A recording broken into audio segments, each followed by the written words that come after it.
மத்திய அரசு இதற்கு சட்டம் தமிழக அரசு எந்த நடவடிக்கை எடுக்கிறது? இல்லை, இதில் நேரடியாக நடவடிக்கைலாம் எடுக்க முடியாது. என்னென்ன விதத்தில் சட்டம் ஒழுங்கை பாதுகாக்க வேண்டியது அரசாங்கம். என்ன மக்கள் தான் அதுக்கு நடவடிக்கை எடுக்கணும். நாங்கள் எதிர்த்து குரல் எழுப்பலாம், மக்கள் தான் அதுக்கு தக்க நடவடிக்கையாக 2026 அவர்களுக்கு தக்க பதிலடி கொடுக்க வேண்டும் என்பது எங்களது கருத்து. நாம் மத்திய அரசு அடக்குமுறையை கொண்டு வந்துட்டா உடனே பாருங்க எங்களை அடக்குறாங்க அப்படின்னு சொல்லுவாங்க. அதனால பொதுமக்கள் தான் இதற்கு பதில் சொல்ல வேண்டும். என்ன மிஞ்சி போனால் 2 மாதம் இருக்கு. அதுக்கு பொதுமக்கள் நல்ல பாதுகாப்பான சட்டம் ஒழுங்கோடு ஒரு ஆட்சி நடக்க இருக்கிறது. இந்த சட்டம் ஒழுங்கிற்கு மக்கள் பதிலடி கொடுப்பார்கள் என்பது எனது கருத்து.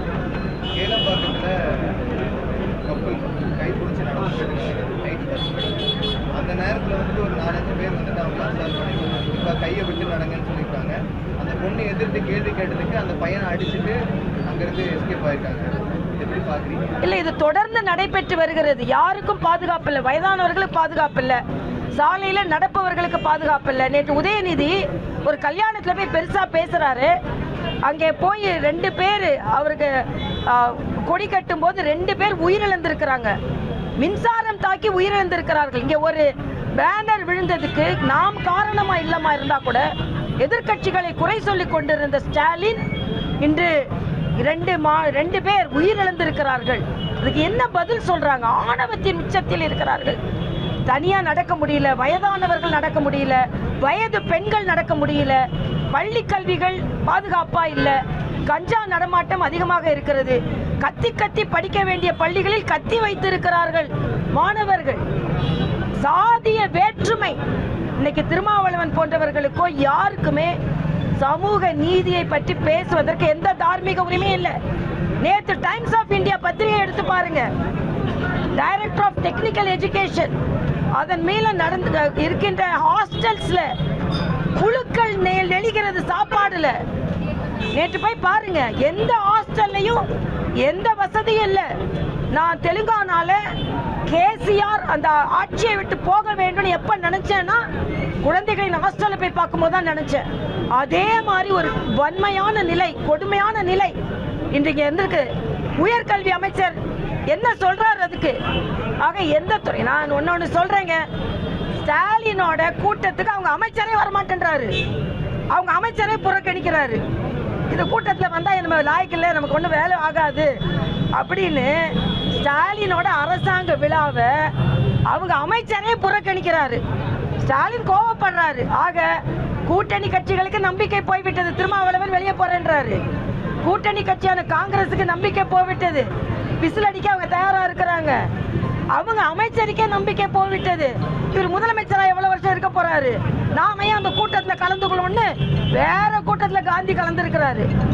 ஆக உங்க மேல எல்லாருக்கும் நம்பிக்கை போய்விட்டு, உங்க கட்சி உட்பட என்பதுதான் உண்மை. கூட்டணியிலிருந்து வெளியேற விரும்புறவங்க எங்க கூட்டணிக்கு தலைமையா போட்டு வி.பி. துரைசாமி அவர்களை தொடர்பு கொள்ளலாம். விடுதலை சிறுத்தைகள் கட்சிக்கான அழைப்பு யார் வேணாலும் தொடர்பு கொள்ளலாம். அவங்க அழைக்கல, இவங்களை அழைக்கல. நான் யாரையும் சொல்லல. யாரெல்லாம் திமுக கூட்டணி வேணான்னு நினைக்கிறாங்களோ அவங்க அண்ணன் எடப்பாடியாரை போய் பார்க்கலாம். எங்க கட்சியில அண்ணன் ஒரு குழு வச்சிருக்காங்க, அங்கே வந்து அண்ணன் துரைசாமி அவர்களை பார்க்கலாம். அந்த சாமியை பார்க்கலாம், இல்லைன்னா இந்த சாமியை பார்க்கலாம், பழனிசாமியை பார்க்கலாம், இல்லைன்னா துரைசாமியை பார்க்கலாம். சாமி வேண்டாம் வேண்டாம்னு சொல்லிட்டு இன்னொன்னு இது சேகர் பாபு சொல்றாரு, முருகன் முதலமைச்சர் பக்கத்துல தான் இருப்பாராம். எப்படி? பிரதமர் வேண்டுமென்றால் திருப்பரங்குன்றம் போக வேண்டாம், 6 படை வீடுக்கு போகட்டும்னு உங்க முதலமைச்சரை போக சொல்லுங்க. அவங்க முதலமைச்சர் தமிழ்நாட்டில் தானே இருக்காரு.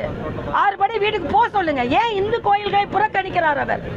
அதனால சாமியை புறக்கணிப்பவர்கள், சாமி வேண்டான்னு சொல்லி கொண்டிருப்பவர்களை விட்டுவிட்டு இங்கே உள்ள சாமியை வந்து பார்க்கட்டும்ன்றது எனது கருத்து.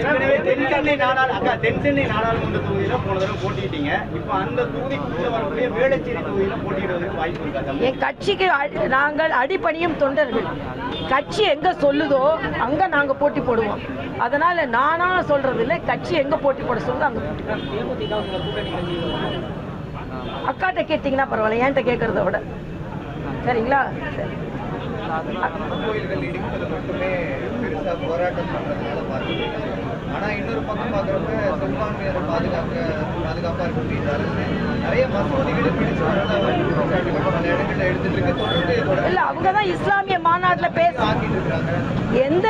எந்த வழிபாட்டு தடங்களும் இடிக்க கூடாதுன்னு தான் எங்களோட கோரிக்கை. ஆனா நீங்க இந்து கோயில்களோட உண்டியல் எல்லாம் எடுத்துட்டு உண்டியல் வேணும், இந்து மதம் வேண்டாம், இந்து கொள்கை வேண்டாம், இந்து சாமி வேண்டாம், ஆனா அங்க உண்டியல் வேணும், அங்குள்ள நகை வேணும், இப்படி அவங்க பேசி கொண்டிருக்காங்க. எங்களை பொறுத்த வரைக்கும் எம்மதமும் சம்மதம். எந்த வழிபாட்டு தலங்களையும் இடிக்க கூடாது என்பதுதான் எங்களது கருத்து. எங்களை அகில பாரத தலைவர்கள் என்ன முடிவு செய்கிறார்களோ பொறுப்பாளர்கள் பியூஷ் கோயல் கொண்டு 1ஆம் தேதி வர்றாரு.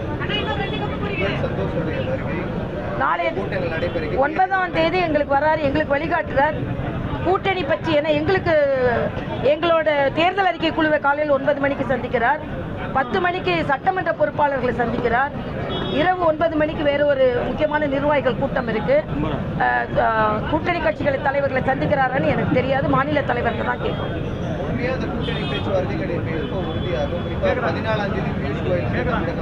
எங்க கூட்டணி முழுமையான உறுதியாகிவிட்டது. அதுக்கப்புறம் பேச்சுவார்த்தை அப்பப்போ நடக்கும், ஒரு பிரச்சனையும் இல்லை.